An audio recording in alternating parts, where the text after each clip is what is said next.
Hey guys, welcome back to the channel. എല്ലാവർക്കും പുതിയൊരു വീഡിയോയിലേക്ക് സ്വാഗതം. ഗൈസ്, ഞാൻ ഇപ്പോൾ ഉള്ള നമ്മുടെ വീട്ടിലാണ് കേട്ടോ. വീടിൻ്റെ ടെറസിൻ്റെ മേളിലാണ്. എന്താണ് പരിപാടി എന്ന് വെച്ച് കഴിഞ്ഞാൽ, ഇതേ ഈ ഇരിക്കുന്ന രണ്ട് സാധനങ്ങൾ നിങ്ങളൊന്ന് അൺബോക്സ് ചെയ്ത് പരിചയപ്പെടുത്താൻ വേണ്ടിയിട്ടാണ്. അപ്പോൾ ഇതേ ഒരു റൗണ്ട് മഴയും കാര്യങ്ങളൊക്കെ കഴിഞ്ഞിട്ടേ ഉള്ളൂ കേട്ടോ. അടുത്ത മഴ ഇതേ വരുന്നുണ്ട്. അതിന് മുമ്പായിട്ട് ഇതൊന്ന് കാണിച്ചൊക്കെ തരണം. അപ്പോൾ അതെ നമ്മുടെ വണ്ടി ഇവിടെ കഴുകി സെറ്റാക്കി ഇതേ വെളിയിൽ വെച്ചിട്ടുണ്ട് കേട്ടോ. കഴുകി തീർന്നപ്പോൾ തുടങ്ങിയ മഴയാണ്. അത് കാരണം പിന്നെ ഞാൻ വീണ്ടും തിരിച്ചെടുത്ത് അകത്ത് വെച്ചു. ഇനിയിപ്പോൾ എങ്ങോട്ടും പോക്ക് നടക്കുമെന്ന് തോന്നുന്നില്ല. ഈ മഴയത്ത് പോകുന്ന കാര്യം ബുദ്ധിമുട്ടാണ്. വേറെ ഒന്നുമല്ല, വണ്ടി കഴുകിയിട്ടല്ലേ ഉള്ളൂ. കഴുകിയതും കൊണ്ട് വെളിയിറങ്ങാൻ, കഴുകി ഉടനെ കൊണ്ടുവന്ന് മഴയത്ത് വെക്കാനൊരു മടി. അപ്പോൾ ഇതെന്താണെന്ന് ഞാൻ പറഞ്ഞുതരാം. നമ്മുടെ RX വണ്ടി എല്ലാവർക്കും അറിയാമല്ലോ. RX ഒരു സൈഡിൽ നിന്ന് പണിഞ്ഞു തുടങ്ങാൻ വേണ്ടിയിട്ട് വാങ്ങിച്ച സാധനങ്ങളാണ് കേട്ടോ. അപ്പോൾ ഇത് രണ്ടും ഞാൻ OLX നിരത്താണ്. അതും 2 പേരുടെ കയ്യിൽ നിന്ന്. ആദ്യം തന്നെ ഇതൊരു കേടുപാടും ഇല്ലാതെ എനിക്ക് അയച്ചു തന്ന 2 ബ്രോമാർക്കും ഒരുപാട് നന്ദിയുണ്ട്. കാരണം OLXൽ നമ്മൾ ഇത് ആദ്യം പേയ്മെൻറ്റ് കൊടുത്തിട്ടാണ് ഈ സാധനം അവർ കൊറിയറൊക്കെ അയച്ചു തരുന്നത്. അപ്പം ഇതിനിടയിൽ ഒരുപാട് പണികളൊക്കെ കിട്ടാനുള്ള സാധ്യതയുണ്ട്. പക്ഷേ എങ്കിലും ഇത് പക്കയായിട്ട് ഞെത്തി. കിട്ടിയ ഉടനെ ഞാൻ ഇതൊന്ന് പൊട്ടിച്ച് നോക്കിയായിരുന്നു കേട്ടോ. എല്ലാം പെർഫെക്റ്റ് ആണോ കാര്യങ്ങളൊക്കെ ഒന്ന് അറിയാൻ വേണ്ടി. ജസ്റ്റ് ഒരു ഫോട്ടോ കണ്ടിട്ടല്ലേ നമ്മൾ OLXൽ നിന്ന് ഈ വക സാധനങ്ങളൊക്കെ എടുക്കുന്നത്. ഒരു ഫോട്ടോ അല്ലെങ്കിൽ ഒരു വീഡിയോ കണ്ടിട്ടായിരിക്കും നമ്മൾ എടുക്കുന്നത്. കറക്റ്റ് കയ്യിൽ കിട്ടിയാലല്ലേ ഇത് പെർഫെക്റ്റ് ആണോ അല്ലെന്നുള്ള കാര്യങ്ങളൊക്കെ അറിയാൻ പറ്റുള്ളൂ. എന്തായാലും ഈ 2 സാധനങ്ങൾക്കും പ്രത്യേകിച്ച് ഒരു കുഴപ്പമില്ല. അപ്പം ഞാൻ ഇതൊന്ന് തുറന്ന് കാണിച്ചു തരാം.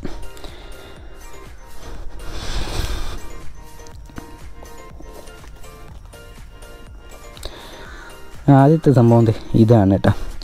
ഒരു ഡിസ്ക് സെറ്റാണ്. നമ്മുടെ RXൽ സെറ്റ് ചെയ്യാൻ വേണ്ടിയിട്ടുള്ള ഒരു ഡിസ്ക് സെറ്റാണ്.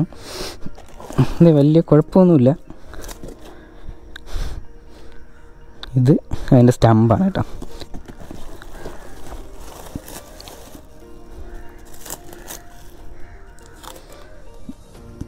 ഇത് ടേപ്പിൻ്റെ പശയൊക്കെ പറ്റിയിരിക്കണതാണ്. എന്നാലും വലിയ കുഴപ്പമൊന്നുമില്ല.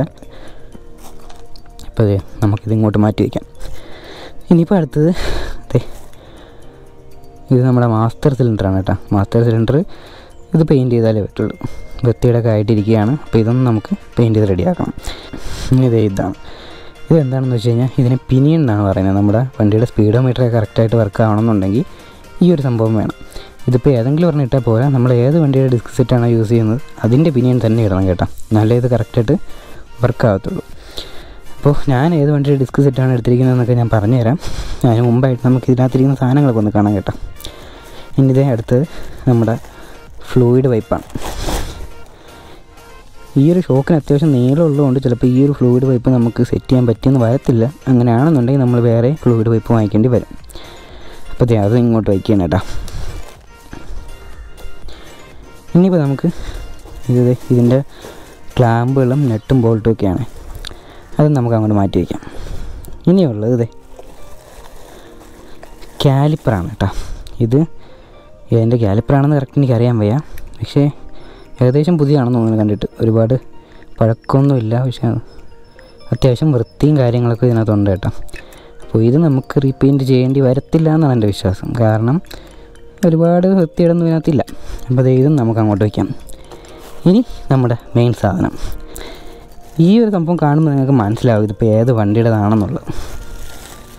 ഇതാണ് നമ്മുടെ ഡിസ്ക് പ്ലേറ്റ് കേട്ടോ. ഈ ഒരു ഡിസൈൻ കാണുമ്പോഴത്തേക്ക് ഒരുവിധപ്പെട്ട എല്ലാവർക്കും മനസ്സിലാവും നമ്മൾ ഏത് വണ്ടിയുടെ ഡിസ്ക്കാണ് എടുത്തേക്കുന്നതെന്ന്. ഇത് നമ്മുടെ ഗ്ലാഡിയേറ്ററിൻ്റെ ഡിസ്ക്കാണ്. അതേപോലെ തന്നെ ഗ്ലാഡിയേറ്ററിൻ്റെ സ്റ്റമ്പും കാര്യങ്ങളൊക്കെയാണ് ഇരിക്കുന്നത്. അപ്പോൾ ഗ്ലാഡിയേറ്ററിൻ്റെ ഡിസ്ക് സെറ്റിൻ്റെ മെയിനായിട്ടുള്ള പ്രത്യേകത എന്ന് പറയുന്നത് ഇത് നമ്മുടെ RXൽ ഡയറക്റ്റ് ഫിറ്റാണ് കേട്ടോ. വേറെ ഒരു രീതിക്കുള്ള ലെയ്ത്ത് വർക്കോ കാര്യങ്ങളോ ഒന്നും വേണ്ട, ഡയറക്റ്റ് ഫിറ്റാണ്. പിന്നെ ഇതിനകത്ത് എനിക്കൊരു പണിയുണ്ട്, അത് ഞാൻ പിന്നീട് പറഞ്ഞുതരാം. അതിന് മുമ്പായിട്ട് നമുക്ക് നമ്മുടെ അടുത്ത കവറിനകത്തിരിക്കുന്നത് കൂടെ കാണിച്ചു തരാം. ഇതെനിക്ക് 2 പേരാണ് അയച്ചു കേട്ടോ. 2 പേരും മലപ്പുറത്തുള്ളവരാണ്. മലപ്പുറത്തു നിന്നാണ് എനിക്ക് 2 കൊറിയറും വന്നിരിക്കുന്നത്. ഇനി അടുത്തത് ഇത് നിങ്ങൾക്ക് എല്ലാവർക്കും അറിയാൻ പറ്റും കേട്ടോ. നമ്മുടെ TVS ഫീനിക്സിൻ്റെ ഷോക്കാണ്. അതിലൊക്കെ വരുന്നൊരു ഷോക്കാണിത്. ഇത് നമ്മുടെ RXൽ സെറ്റ് ചെയ്യുന്നത് ഒരുപാട് പേര് സെറ്റ് ചെയ്യുന്നുണ്ട്. പിന്നെ പലരും പറയുന്നതെന്ന് വെച്ച് കഴിഞ്ഞാൽ ഇതിന് ആക്ഷൻ കുറവാണ്, അല്ലെങ്കിൽ ആ ഒരു പെർഫോമൻസ് കിട്ടുന്നില്ല എന്നാണ്. അതിന് മെയിൻ കാരണം എന്ന് വെച്ച് കഴിഞ്ഞാൽ നമ്മുടെ RXൻ്റെ ഷോക്ക് കുറച്ചുകൂടെ ഹൈറ്റ് കുറവാണ് കേട്ടോ. ഏകദേശം ഈ ഒരു ലെവലിനൊക്കെ നമ്മുടെ RXൻ്റെ ഷോക്ക് വരത്തുള്ളൂ. ഇത് കുറച്ചുകൂടെ നീളം കൂടുതലാണ്. അപ്പം നമ്മുടെ വണ്ടി കുറച്ച് പൊങ്ങാനും അതേപോലെ തന്നെ ചെയിൻ സോക്കറ്റ് പെട്ടെന്ന് തീരാനൊക്കെ ഉള്ള സാധ്യത ഉണ്ട്. അപ്പോൾ നമുക്ക് ഈ ഒരു ഭാഗം ഒഴിവാക്കിയിട്ട് ഇവിടെ RXൻ്റെ തന്നെ ഇടുകയാണെന്നുണ്ടെങ്കിൽ ഇതിൻ്റെ ഹൈറ്റ് കുറച്ചുകൂടെ കുറയും. അപ്പോൾ കുറച്ചുകൂടെയൊക്കെ പെർഫോമൻസ് കിട്ടും. TVSൻ്റെ ഫീനിക്സിലൊക്കെ ഇത് ജസ്റ്റ് ഒന്ന് ചരിഞ്ഞാണ് ഇരിക്കുന്നത്. അതുകൊണ്ട് കുറച്ചുകൂടെയൊക്കെ പെർഫോമൻസ് അതിനകത്ത് കിട്ടും. നമ്മുടെ RXലാകുമ്പോൾ ഏകദേശം സ്ട്രെയിറ്റ് ആയിട്ടാണ് ഈ ഒരു സംഭവം വരുന്നത് കേട്ടോ, ഈ ഒരു സസ്പെൻഷൻ ഇരിക്കുന്നത്. അതുകൊണ്ട് അത്ര പെർഫോമൻസ് കിട്ടിയെന്ന് വരത്തില്ല. അതിനുള്ളൊരു പ്രതിവിധി എന്നുള്ള രീതിക്കാണ് ഞാൻ ഈ ഒരു കാര്യം പറഞ്ഞത് കേട്ടോ. ഇത് അടുത്ത് ഇവിടെ ഇരിപ്പുണ്ട്, 2 എണ്ണം ഇരിപ്പുണ്ട് കേട്ടോ. നമ്മുടെ ഈ ഒരു ഇതധികം ഉപയോഗിച്ച സാധനമൊന്നും അല്ല കേട്ടോ. അതുകൊണ്ടാണ് മെയിനായിട്ട് ഇത് വാങ്ങിക്കാനുള്ള കാരണം. ഇത് ഒരുപാട് ഉപയോഗിച്ചൊന്നുമല്ല. അപ്പോൾ ഇതും അങ്ങോട്ട് മാറ്റി വെച്ചിട്ടുണ്ട്.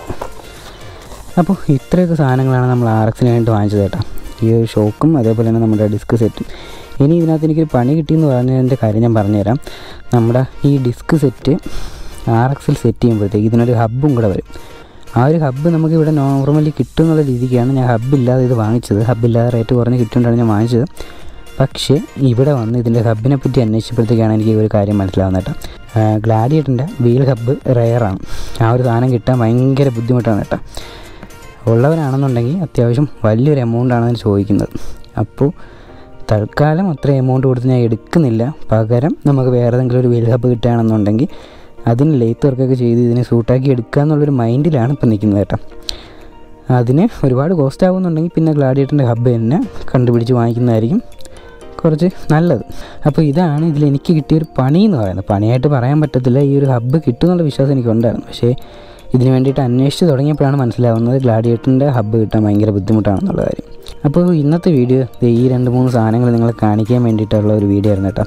വീഡിയോ നിങ്ങൾക്ക് ഇഷ്ടപ്പെട്ടെന്ന് വിചാരിക്കുന്നു. ഇഷ്ടപ്പെട്ടെങ്കിൽ ലൈക്ക് ചെയ്യുക, അതേപോലെ തന്നെ കമൻറ്റ് ചെയ്യുക. അപ്പോൾ അടുത്തൊരു വീഡിയോയിൽ കാണുമ്പോഴേക്കും എല്ലാവർക്കും ഗുഡ് ബൈ.